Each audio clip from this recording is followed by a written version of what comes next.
বিশালগড় মহকুমার উত্তর ব্রজপুর এলাকায় মঙ্গলবার ভোর রাতে ঘটে এই চুরির ঘটনা। অভিযোগ, অর্চনা দেবরাতের বাড়ি কালী ও মনসা মন্দির হানা দিয়ে মায়ের অলংকার ও অন্যান্য সামগ্রী চুরি করে পালানোর চেষ্টা করে এক দুষ্কৃতী।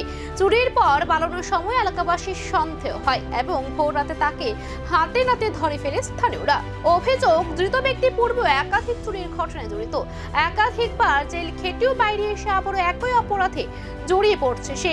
ঘটনাকে ঘিরে এলাকায় চাঞ্চল্য। প্রশ্ন উঠছে আইন শৃঙ্খলা ও পুনর্বাসন ব্যবস্থার উপর। ঘটনাটা আমরা তো তিনটা তো ঘুমাতে উঠছি, উঠতে আবার ঘুমাইছি করে আর পরে আজকে একটা শব্দ পাইছি, আয়না ভাঙতাছে। ভাঙার পরে আমার চোখটি একটু লাগিয়েছে লাগার পরে চিল্লাপাল্লা শুনতাছি, সুর সুর সুর। তখন আমরা পাশের বাড়ির একজন লোক, সুমন নাম, ছুট্টারে দৌড়াইয়া ধরছে।